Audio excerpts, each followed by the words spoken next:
que nós vamos conversar hoje será sobre um tema bem interessante. E antes da gente entrar no tema, vocês já devem ter aí, né? Que não dá para ver muito bem, mas é para ficar meio assim, meio turvo mesmo, essa imagem. Porque vocês estão vendo ali um navio no meio de uma tempestade. E normalmente em tempestade a gente não vê nada. Então eu gostaria que vocês imaginassem. Imagina um pouquinho aí. Pedi até para o pessoal desligar as luzes. Fecha os olhos, se vocês acharem melhor para imaginar. Mas tenta imaginar se colocar na situação, né, que você está nesse barco contra uma tempestade.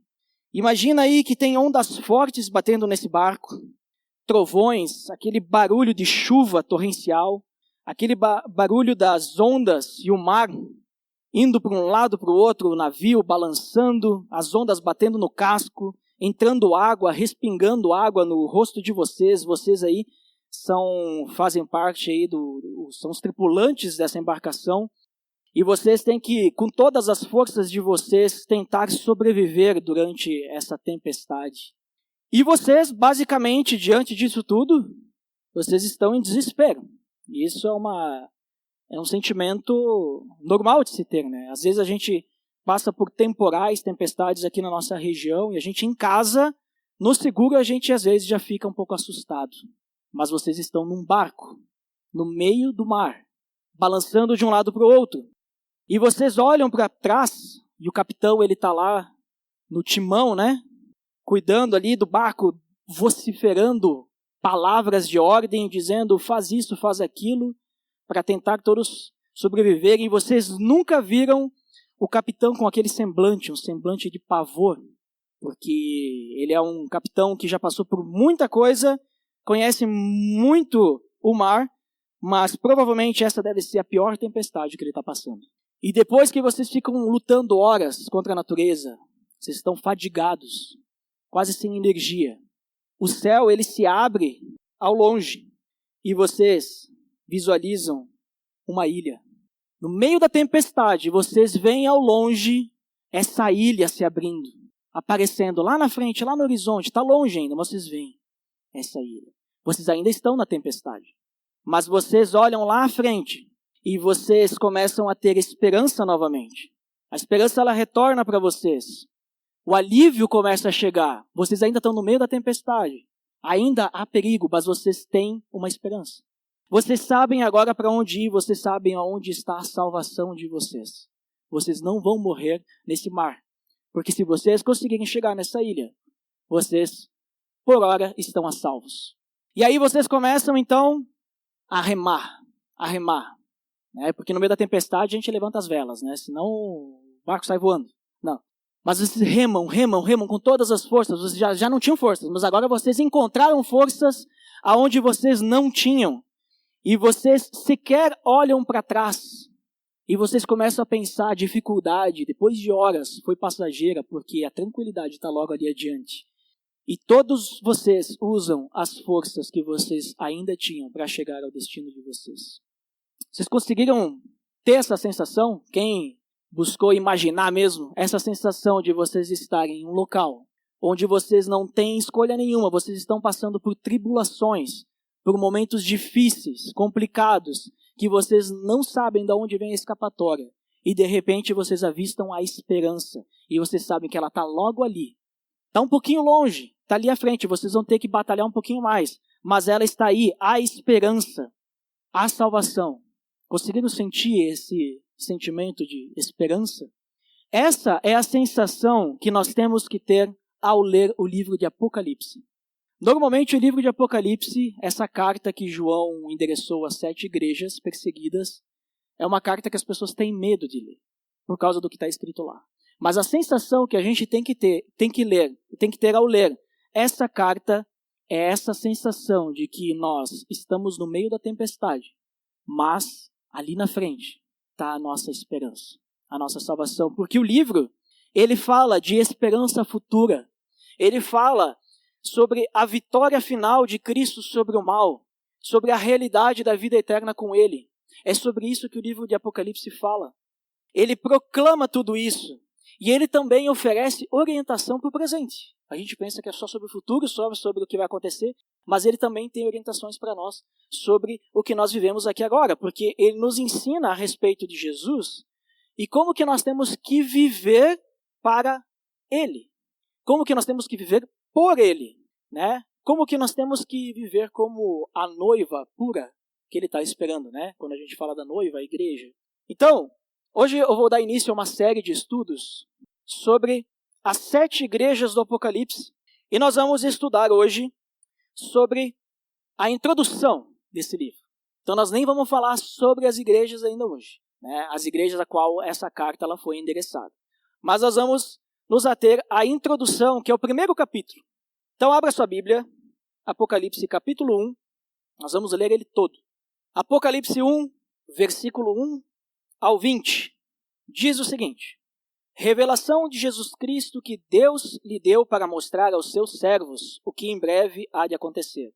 Ele enviou o seu anjo para torná-la conhecida ao seu servo João, que dá testemunho de tudo o que viu, isto é, a palavra de Deus e o testemunho de Jesus Cristo. Feliz aquele que lê as palavras desta profecia e felizes aqueles que ouvem e guardam o que nela está escrito, porque o tempo está próximo. João, às 7 igrejas da província da Ásia. A vocês, graça e paz da parte daquele que é, que era e que há de vir, dos 7 Espíritos que estão diante do seu trono, e de Jesus Cristo, que é a testemunha fiel, o primogênito dentre os mortos e o soberano dos reis da terra. Ele nos ama e nos libertou dos nossos pecados por meio do seu sangue, e nos constituiu reino e sacerdotes para servir a seu Deus e Pai. A ele sejam glória e poder para todos sempre. Amém. Eis que ele vem com as nuvens e todo olho o verá, até mesmo aqueles que o traspassaram, e todos os povos da terra se lamentarão por causa dele. Assim será. Amém. Eu sou o Alfa e o Ômega, diz o Senhor Deus, o que é, o que era e o que há de vir, o Todo-Poderoso. Eu, João, irmão e companheiro de vocês no sofrimento, no reino e na perseverança em Jesus, estava na ilha de Patmos por causa da palavra de Deus e do testemunho de Jesus. No dia do Senhor achei-me no Espírito e ouvi por trás de mim uma voz forte, como de trombeta, que dizia: escreva num livro o que você vê e envie a estas 7 igrejas: Éfeso, Esmirna, Pérgamo, Tiatira, Sardes, Filadélfia e Laodiceia.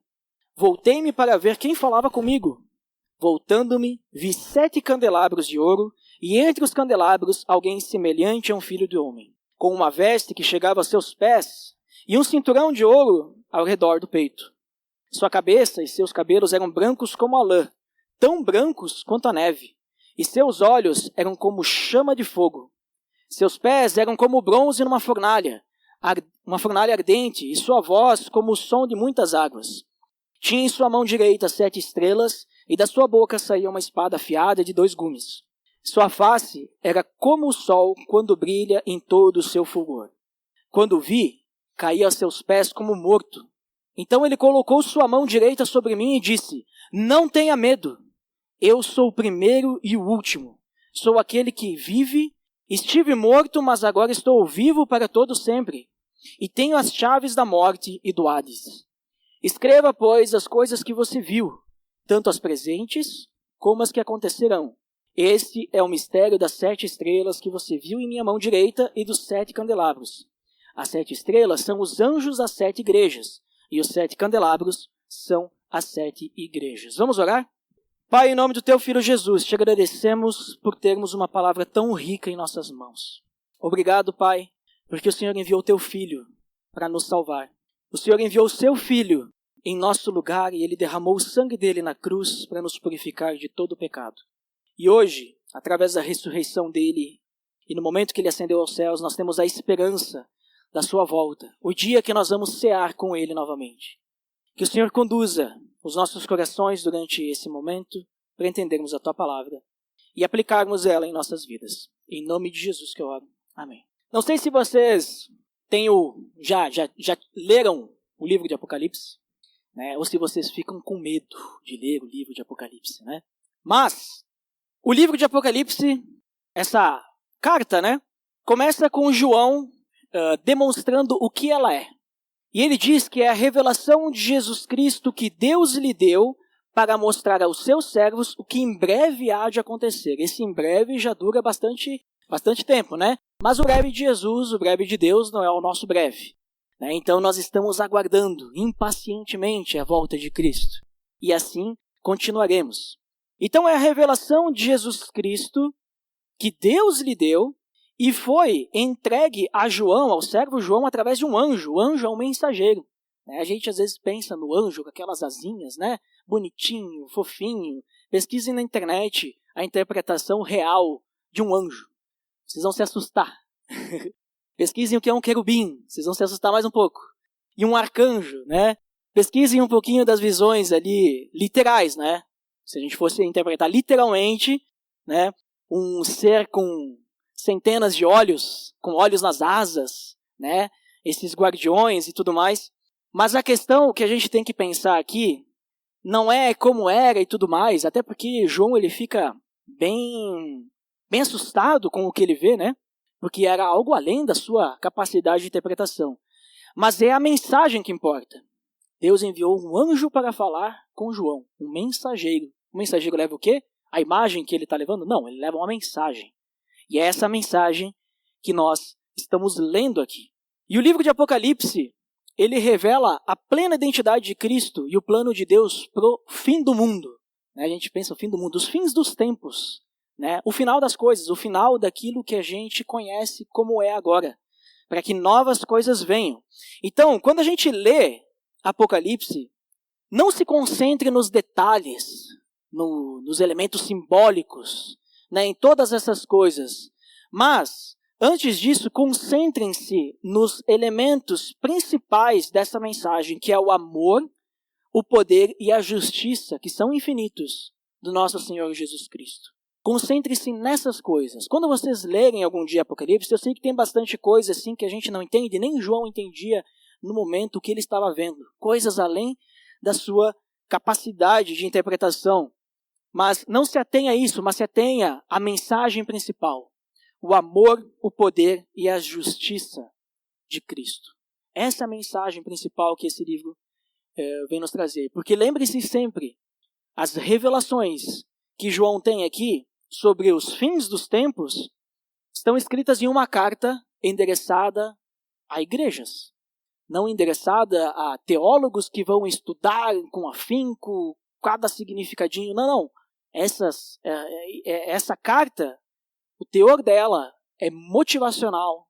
É para lembrar que Jesus está conosco no momento das nossas dificuldades. Nós vamos entender um pouquinho mais ao longo desse capítulo. Então concentre-se sempre nisso. E o que João nos escreve, através de todo o livro, que nós lemos só o primeiro capítulo, o que ele está nos trazendo é que quem ler isso será feliz. Porque no versículo 3 a gente leu, feliz aquele que lê as palavras desta profecia e felizes aqueles que ouvem e guardam o que nela está escrito, porque o tempo está próximo. Então feliz é aquele que lê e ouve. Lembram que as cartas na época chegavam na igreja e eram lidas. Então tinha a pessoa que lia e os outros que ouviam. Então feliz aquele que lê e aquele que ouve. E principalmente que guarda essas palavras. Então, essa é a primeira de 7 bênçãos que a gente vê no livro de Apocalipse. A gente não vai ver todas essas bênçãos. A gente vai se ater depois ao capítulo 2 e o capítulo 3. Mas essa é a primeira de 7 bênçãos que a gente tem ao ler essa carta. Ao seguir também os ensinamentos dela. Então João ele escreve, como já tenho falado, as 7 igrejas. Então nós temos 7 igrejas destinadas a João. Eu trouxe aqui para a gente exemplificar, só para vocês conhecerem bem como que era a topologia, ali, a geografia do local, Topologia não, geografia. Mas João estava aqui nessa ilha, a ilha de Patmos. Ele estava lá exilado. Ele fala sobre isso depois. Então ele mandou essa carta a 7 igrejas, para passar pela igreja de Éfeso, Esmirna, Pérgamo, Tiatira, Sardes, Filadélfia e Laodiceia. Essa região aqui era a Ásia, e essas eram as igrejas da Ásia Menor, que a Ásia depois ela vai mais para o lado, E aqui, só para a gente ter noção de onde é que fica isso hoje, nós temos aqui embaixo o Mar Mediterrâneo, mas eu tenho outro mapa, é onde hoje a gente tem a Turquia e aqui do lado a Grécia. Então, as igrejas hoje, elas estariam nessa região. Inclusive, essa cidade aqui, Esmirna, né, ela ainda existe na Turquia até hoje. Se vocês pegarem o mapa, vocês vão ver lá que tem uma Esmirna, né, lá. Então é bem nessa região aqui que se concentravam essas igrejas, né, nos dias atuais, digamos assim. E essas igrejas, para quem João escreve essa carta, eram igrejas que estavam sofrendo perseguição, eram igrejas perseguidas. Hoje, a região ali do Oriente Médio, ainda a igreja sofre perseguição. Mas aqui nós estávamos lá no primeiro século, entre 90 e 95 depois de Cristo, nós tínhamos ali um imperador, né, o Domiciano, que ele estava perseguindo os cristãos. E essas igrejas estavam sofrendo. Então lembre-se disso, que João ele escreve uma revelação que Deus deu para Jesus Cristo, foi enviada por um anjo, direcionada a igrejas em perseguição, a cristãos perseguidos. Então essa carta aqui, ela não pode trazer medo, não pode trazer pavor, né? Muitas pessoas têm medo. Tem que trazer ao contrário, tem que trazer alegria, felicidade, tanto que ele fala isso, feliz é aquele que lê. Porque se trouxesse medo, eu vou abandonar tudo isso, então, né? Agora tem um Deus mau, sei lá. Não é isso, mas é para trazer motivação. E na saudação que João traz aqui, ó, João, capítulo 1, versículo 4, às 7 igrejas da província da Ásia, a vocês graça e paz da parte daquele que é, que era, que há de vir, dos 7 espíritos que estão diante do seu trono e de Jesus Cristo. Quando João dá a sua saudação, ele representa toda a Trindade. Ele coloca aquele que é, que era, que há de vir, representando aqui o Pai, né, na Trindade. Deus, ele é um só, mas ele é três pessoas. Então o Pai, quando ele fala dos 7 espíritos, ele está falando do Espírito Santo, e Jesus Cristo está falando do Filho, né? Então João, quando ele está fazendo a sua saudação, ele representa a Trindade, e nisso nós podemos perceber que a mensagem de João é confiável, ela é útil para nós. O que João está falando aqui não é algo que a gente pode duvidar, mas é confiável, porque a Trindade, ela é a fonte de toda a verdade. João, ele utiliza a Trindade para demonstrar que eu estou falando da parte, né, graça e paz da parte. Lembre que ele está trazendo uma revelação. Então, a vocês, graça e paz da parte do Pai, do Espírito Santo e do Filho, da parte de Deus. É ele quem está trazendo essa mensagem. E é interessante que quando ele traz as pessoas da Trindade para embasar a sua mensagem, João, ele dá um foco maior em Jesus. E ele começa dizendo aqui, e de Jesus Cristo que é a testemunha fiel. Né? Então ele começa dizendo que Jesus Cristo é quem deu o seu testemunho através do seu ministério e do julgamento que ele sofreu. Ele é a testemunha fiel, ele foi fiel até o fim. Ele quem trouxe toda a mensagem da salvação, o Evangelho, as boas novas que estão sendo propagadas até hoje através dos apóstolos e através de nós. Depois ele diz, o primogênito dentre os mortos, porque Jesus foi aquele que morreu e que ressuscitou. Ele foi o primeiro a fazer isso. Ele é o herdeiro legítimo e através dele, né, nós também podemos participar dessa morte e ressurreição. Semana passada o Predebon falou bastante sobre a importância da ressurreição de Cristo. Que se não tivesse ressurreição, nós seríamos os mais merecedores de misericórdia. E Jesus, ele foi o primogênito dentre os mortos. Depois ele fala que Jesus é o soberano dos reis da terra. Então Jesus, diante de todos os reis, ele é o único que ressuscitou e subiu aos céus. Ninguém mais fez isso. É o único que ressuscitou, subiu aos céus, é a quem foi dada toda a autoridade. É a quem foi dada toda a autoridade, não só na terra, mas no céu, em todos os lugares. Lembra lá do texto da grande comissão, Mateus 28? Então, no final a gente tem lá, né, vão e façam discípulos, mas antes ele diz, foi-me dada toda a autoridade nos céus e na terra. Se a gente tem autoridades aqui nesse mundo, Jesus ele está acima de toda a autoridade. Se nós vamos ter que seguir as leis das autoridades aqui, todas as autoridades, elas não têm o que fazer perante a autoridade total de todo o universo, que é Jesus Cristo. Porque ele tem toda a autoridade nos céus e na terra. E João lembra disso. Vocês estão passando por perseguição, né? Lembrem-se, graça e paz daquele que é testemunha fiel, primogênito dentre os mortos, o soberano dos reis na terra. Lembrem-se também que ele nos ama. Jesus, ele nos ama a tal ponto que ele se entregou, né, por nós. O Pai nos ama a tal ponto que ele entregou seu único filho por nós. João 3,16. Lembrem-se também que eu estou enviando isso da parte de Jesus Cristo, que é quem nos libertou de nossos pecados por meio do seu sangue. Jesus entregou o corpo dele na cruz, em amor por nós. O corpo dele em nosso favor, para morrer em nosso lugar. E na cruz ele derramou o seu precioso sangue para a purificação dos nossos pecados. Foi Jesus quem derramou o sangue. Também ele diz que ele nos constitui reino, ele nos torna parte do seu reino. O reino de Cristo, o reino de Deus. Nós fazemos parte desse reino por causa daquilo que Cristo fez por nós. E não só isso, mas ele também nos faz sacerdotes. Através de Cristo nós temos livre acesso até o Pai. Sem Cristo, nós teríamos que ir no templo, nós teríamos que falar com um sacerdote, que depois levaria isso ao sumo sacerdote, que depois levaria isso a Deus. Mas a gente lê que não há nenhum mediador entre Deus e os homens. Somente Cristo vai levar as nossas confissões até Deus. Ele é o único mediador e ele, através disso, nos faz sacerdotes, porque ele vive em nós. Né? Cristo vive dentro de cada um de nós. E nós somos sacerdotes, geração eleita. Nós todos aqui, todos nós temos livre acesso ao Pai e não precisamos de um intermediário. Né? Podemos orar, conversar com Deus livremente. Então, tudo isso, ele encerra, no final, a última frase do versículo 6, a ele sejam glória e poder para todos sempre. Amém. Isso significa que nossa vida, então, ela deve glorificar a Cristo sempre. Indiferente se nós estamos passando por tribulação, por perseguição, qualquer coisa que seja. A ele deve ser toda a glória, não só agora, mas para todo o sempre. Então, ele fala ainda mais que o presente, né, que nós recebemos através disso é impagável, porque Jesus nos ama, ele nos faz sacerdotes. Toda essa lista de que ele vai falando sobre Jesus Cristo, o presente que a gente recebe dele, através da salvação, é maior do que qualquer coisa que a gente possa comprar, pagar ou dar para alguém, ou até mesmo retornar para Deus. É impagável. Por isso que é de graça. Por isso que é pela graça.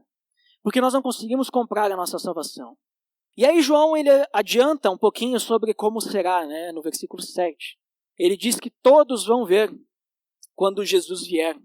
Inclusive, olha só, todo olho o verá, até mesmo aqueles que o traspassaram, né? Inclusive aqueles que fizeram mal a Jesus e fazem mal a Jesus, que são contra ele até hoje. E aí nós vemos depois que João ele encerra esse trecho da sua saudação dizendo que Deus, ele é o início e o fim. Ele diz, né? Eu sou o alfa e o ômega, diz o Senhor Deus. Ele é o início e ele é o fim. Ele é eterno, ele é o todo-poderoso. Não existe nada comparado ao nosso Deus e o que ele fez por nós. Só esse trecho aqui, para mim, já é merecedor assim, de muita reflexão, de muita entrega. Porque a gente vê tudo o que Jesus fez por nós. E não é só isso, né? Aqui João ele está resumindo, mas a gente já percebe o quão grandioso é o nosso Deus, o quanto ele nos ama. Ele ainda colocou ali no meio, ele nos ama. Né? Nem seria necessário, porque só o que ele já fez por nós, ele é o primogênito dentre os mortos. Ele nos libertou dos nossos pecados. Nossa, existe algo maior que isso, mas ele faz questão de dizer, ele ama a gente. Né? Ele nos ama. E precisamos sempre lembrar disso. A partir do versículo 9, João então vai se apresentar. Ele faz toda essa introdução para depois ele falar dele. Por que isso? Obviamente porque a mensagem que João está escrevendo aqui não é dele, é de Deus. Revelação de Jesus Cristo que Deus lhe deu para mostrar aos seus servos o que em breve há de acontecer. Então ele fala primeiro quem mandou essa mensagem, da parte de quem que ele envia a saudação, para depois ele contar um pouquinho sobre a situação que ele está. E por que ele vai contar a situação que ele está? Para ele poder se identificar com os destinatários da carta. Olha só como é que Deus, ele usa as pessoas certas nos momentos certos. Ele poderia ter escolhido, sei lá, Paulo para escrever essa carta, poderia ter escolhido Pedro, outros apóstolos, mas ele escolheu João. Onde é que estava João? Depois que ele fala quem está guiando a pena, ele vai dizer, eu estou aqui exilado na ilha de Patmos. A ilha de Patmos naquela época não era assim, tá? Porque aqui tem um barcão aqui, ó. Naquela época não existia, tá? Uns barcos desse tamanho aí, né? De viagem, uns cruzeiros, né? E também, provavelmente, não tinha tanta gente assim, tá? Mas João, ele estava nessa ilha. Essa ilha ainda existe, você pode pesquisar na internet, uma imagem, né? Ela não é nem pequena nem grande. Ela é uma ilha, né? Não é uma ilhazinha pequenininha ali onde tu consegue dar a volta rapidamente, mas também não é algo como, por exemplo, sei lá, a ilha onde fica a Inglaterra, a Escócia, ali, tudo mais, o Reino Unido, né? Mas João estava lá, exilado. Por que ele estava exilado? Ele estava exilado porque ele foi preso. Ele diz isso, versículo 9. Eu, João, irmão e companheiro de vocês, no sofrimento. Então, ó, ele se identifica, eu estou sofrendo a perseguição que vocês estão sofrendo, só que eu já fui pego, gente. Né? Vocês ainda estão livres, então usem a liberdade de vocês. No reino e na perseverança em Jesus, estava na ilha de Patmos por causa da palavra de Deus e do testemunho de Jesus. Ele estava preso, estava exilado nessa ilha por causa que ele era um seguidor de Cristo. Né? Então, João sabia o que era perseguição. E lá nessa ilha, dizem que ele estava numa caverna, né? Porque não existiam tantas casas assim na época. Ele recebeu então essa revelação, essa visão, né? E depois ele é transportado. Se você for ler todo o livro de Apocalipse, você vê que o anjo leva ele para um lugar e ele começa a ter visões de outras coisas e tudo mais. Mas ele estava ali, ele foi enviado ali pelos romanos por causa de Cristo, seu testemunho, né? Então João sabia o sofrimento que os destinatários da carta estavam tendo. Porque ele estava vivendo na pele a perseguição. Ele já estava preso, estava exilado, longe de todos. E mesmo assim, ele perseverava. Ele diz, companheiro de vocês no sofrimento, no reino e na perseverança em Jesus. Se João não fosse alguém perseverante, provavelmente Deus não teria escolhido ele. Né? Mas Deus escolheu ele porque ele era fiel. Porque ele entendia o que era fazer parte do reino de Deus. E mesmo exilado, ele não ficou cabisbaixo no momento que ele recebeu a revelação. Não vou fazer nada. Opa, recebi uma revelação e eu posso ser útil, mesmo na situação em que eu estou. Ele estava exilado do mundo, mas ele estava conectado com Deus. E ele ouviu a voz e ele obedeceu a voz. Ele ouviu uma voz que disse que ele tinha que escrever para 7 igrejas e ele escreveu. E então, a partir do versículo 12, João diz, né, ele fala, estou escrevendo o livro, e ele diz que ele tem uma visão. Né, voltei-me para ver quem falava comigo. Quem está falando comigo? Estou ouvindo uma voz. Quem está falando comigo? E então ele tem uma visão e ele vê Jesus glorificado. E aqui a gente tem uma imagem simbólica, gente. Tá? Ninguém tirou uma foto quando João estava lá na caverna, porque não existia. E nem João pintou um quadro, e não é isso. Mas é uma forma simbólica, literal de nós, né, como talvez João viu. Mas nos ajuda, né, a imaginarmos, soltarmos a nossa imaginação aí para estarmos naquele momento. Então João diz, voltei para ver quem falava comigo, e voltando-me, vi 7 candelabros de ouro, e entre os candelabros, alguém semelhante a um filho de homem. E aqui é interessante porque João, ele já reconhece quem é esse cara. Ele está vendo. Por quê? Primeiro, filho de homem, quando João usa aqui, era uma das formas de chamar Jesus Cristo. E filho de homem pode ser pela questão, era um filho de homem porque ele estava no formato de homem. Não, mas João tem um detalhe muito importante. Né? João certamente ele reconheceu Jesus porque João andou 3 anos da vida dele com Jesus. E mais que isso, vocês lembram que João estava presente lá na transfiguração? Já ouviram falar da transfiguração? Se não ouviram falar, anota aí Mateus 17. Mateus 17, versículo 1 a 8, nós temos a transfiguração. E João está lá, onde aparece principalmente Jesus glorificado. Então, João já tinha visto Jesus nessa roupagem glorificada, né? Então, certamente, na minha visão, João sabia que era Jesus.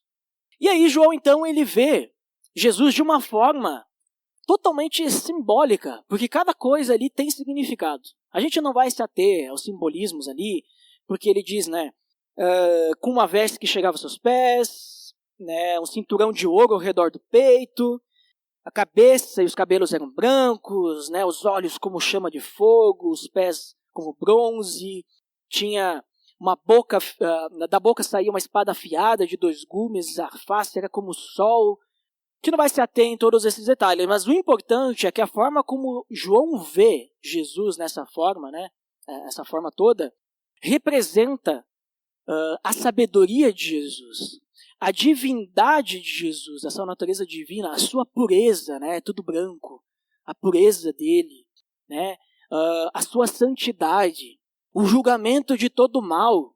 A gente vê que saía da boca a espada, né? Nem imagino como é que era essa situação, mas também fala que a voz dele era como de muitas águas, então certamente era uma voz, né, bem poderosa. Eu não conseguiria imitar aqui agora, é impossível.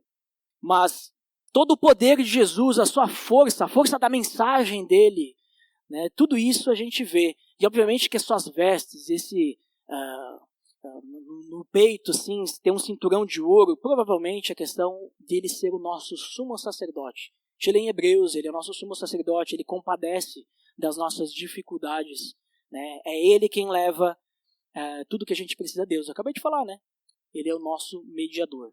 Então, através dele nós podemos chegar livremente até Deus, através de Jesus, porque é através de Cristo que nós temos o perdão dos pecados, através dele que nós somos purificados. Mas o mais interessante aqui não é nem olhando para Jesus, né, nas suas vestes, ele ser, né? O mais interessante aqui, que é o que João vai explicar, são 2 elementos que ele cita. Primeiro, os candelabros. Ele diz que vê Jesus, né, vê um filho de homem entre 7 candelabros, né? Temos 7 candelabros de ouro. E depois ele vai explicar que esses 7 candelabros representam as 7 igrejas, as quais está sendo endereçada esta carta. E por que isso é importante? Porque significa que Jesus está no meio delas. Jesus está no meio dessas igrejas. Não só dessas igrejas, mas da igreja dele hoje, do corpo de Cristo. Jesus está conosco. Né? Jesus está com a gente e ele protege a gente com o seu amor e o seu poder, que são tranquilizadores. A gente pode ter tranquilidade porque a gente sabe que Jesus vai voltar no final. A gente tem essa esperança, a gente está vendo aquela ilha se abrindo no horizonte e lá naquele local não tem tempestade. A gente está passando agora por esse momento, mas esse momento é passageiro, a gente só precisa continuar a remar. A gente só precisa continuar a focar no alvo e ir para lá. É só isso que a gente precisa. Porque a gente sabe aonde a gente quer chegar. E Jesus, ele está no barco. Jesus é quem está nos dando poder. Jesus não é o capitão, que nem eu falei antes, o semblante de pavor. O que vamos fazer? É o nosso fim. Não, Jesus, ele está dormindo no barco.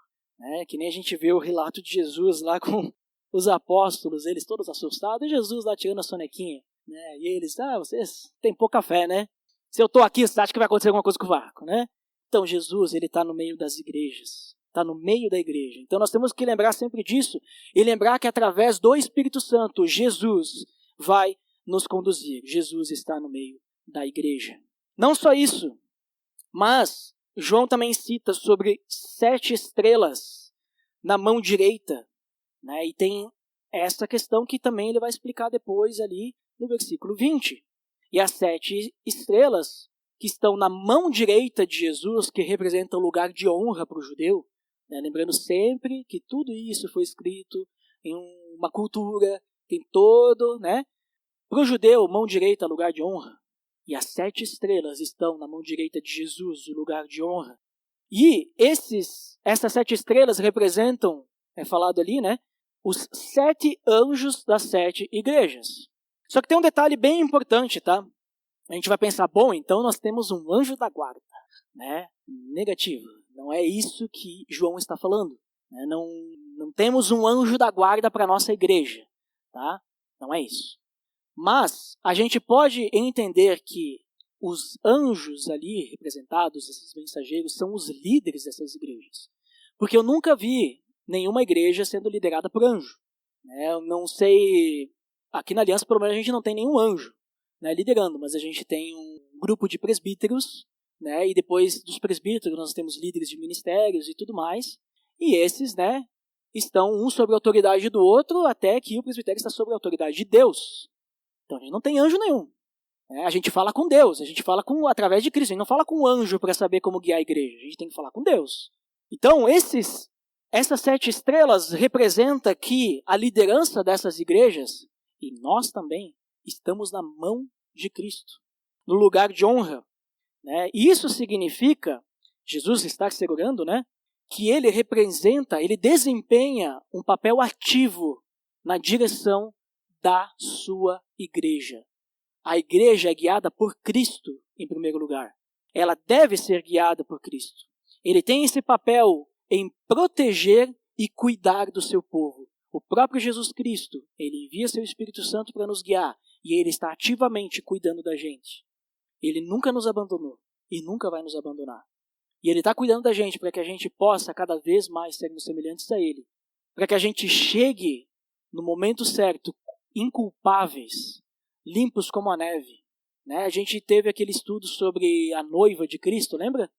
Que a gente teve lá sobre as bodas do Cordeiro e tudo mais. A gente estudou sobre todo esse significado de a igreja ser a noiva de Cristo. Então, Jesus ele desempenha esse papel ativo, levantando líderes, presbíteros, para dar a direção para o seu povo. Então, os líderes das igrejas, essas 7 igrejas, as pessoas que estavam à frente, se eram presbíteros, os presbíteros, eles estão nas mãos de Cristo, sendo usados por ele, para que a igreja cresça, para que a igreja possa ser apresentada lá no final como uma noiva pura no casamento do Cordeiro.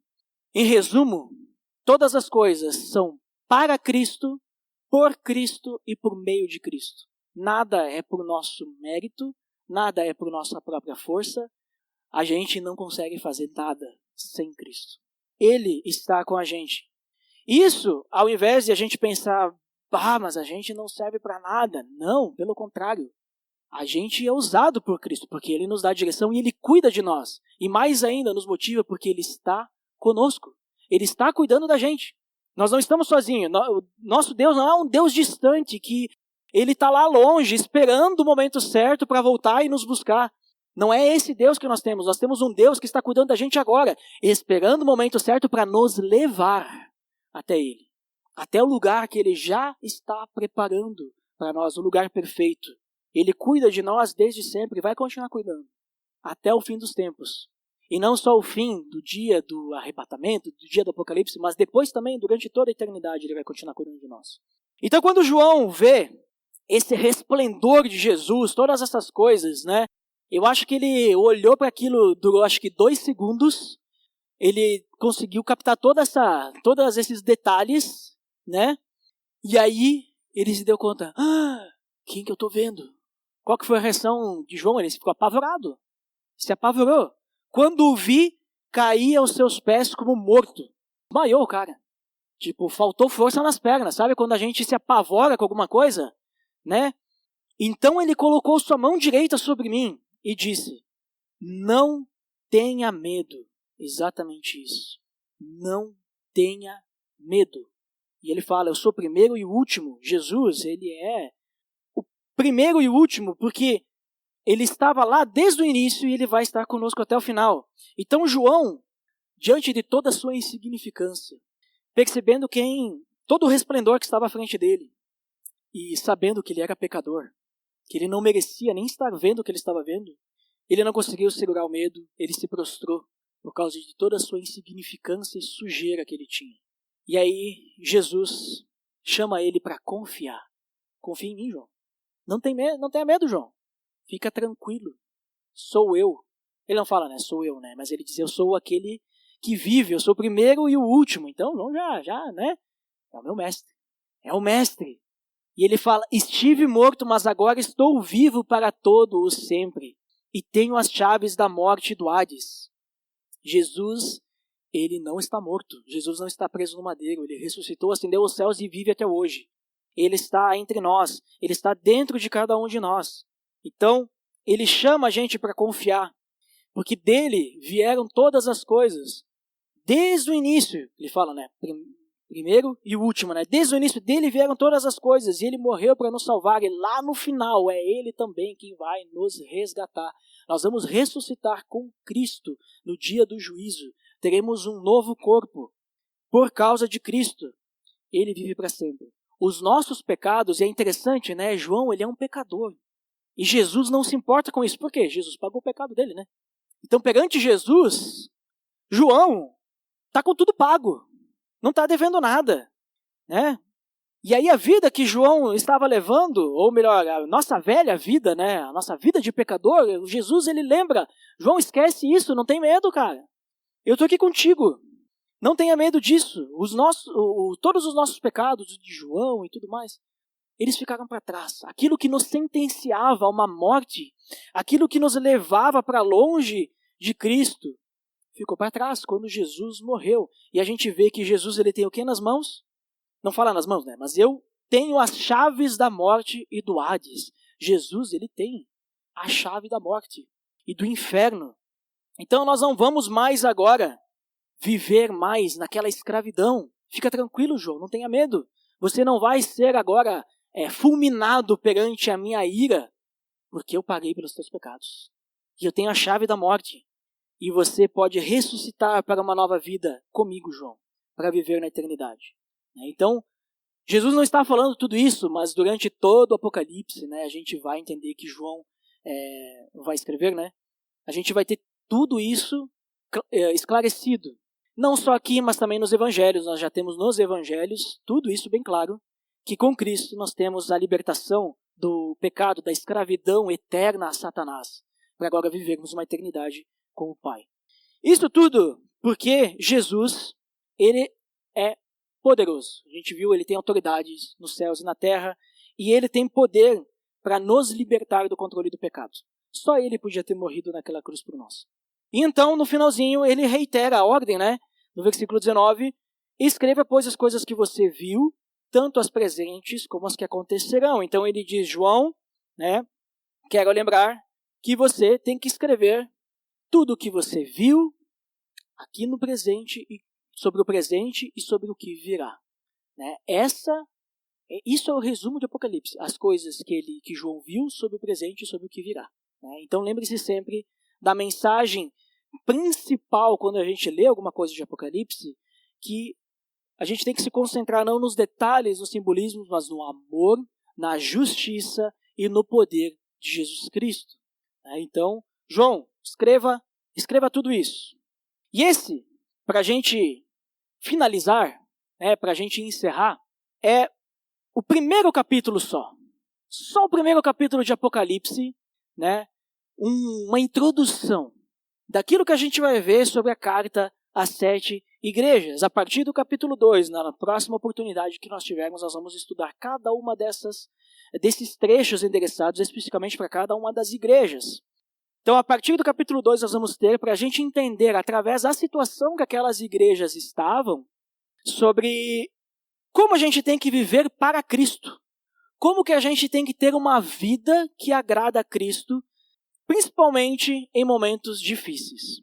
Mas esse início aqui, esse resumo que a gente viu, já é rico, já é motivador e rico de esperança. Por isso, mantenham a esperança em Cristo. É Ele quem morreu na cruz, Ele quem ressuscitou. E só de lembrar sobre isso, que Ele é o nosso Salvador, que Ele nos ama, que Ele se entregou por nós, que Ele é o primogênito dos mortos e que Ele vive até hoje, que Ele nos constitui parte do seu reino, nos constitui sacerdotes para servir a Deus Pai e que Ele está voltando. Ele está voltando, gente. Está logo aí. Só isso, só de entender isso nesse capítulo aqui, isso não sei vocês, mas para mim já aquece o coração e me enche de alegria. Por isso que João fala, no versículo 3, ali no início, felizes, né? Feliz aquele que lê as palavras dessa profecia e felizes aqueles que ouvem e guardam o que nela está escrito, porque o tempo está próximo. Que bênção nós temos aqui nas nossas mãos. Só que a gente precisa guardar essas palavras. Então nunca esqueça e não tenha medo de ler Apocalipse. João, teve, vamos dizer assim, muito mais oportunidade para ter medo, porque ele viu na frente dele essas coisas. A gente está só lendo, mas lembrem-se da mensagem principal. É aquilo que João viu sobre o amor, o poder e a justiça de Cristo. E tudo isso é para nós, gente. Para nós, a nossa salvação.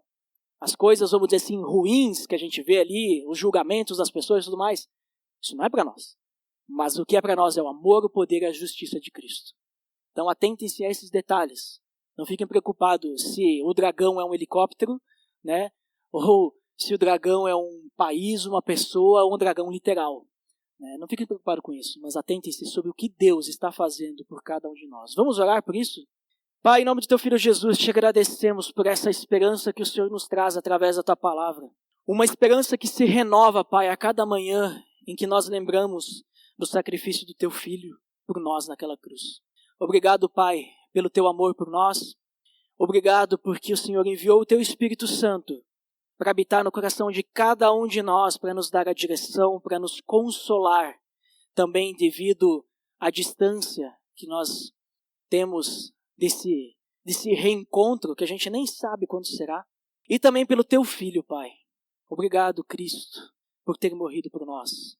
Obrigado por ter sido aquele que derramou o sangue para nos purificar e ser o nosso sumo sacerdote. Pai, nos guie diariamente para lembrarmos dessa esperança, nos guie diariamente para que a gente possa viver conforme a tua vontade. Não nos deixe, Pai, cair nas tentações do inimigo, mas nos guie no teu caminho.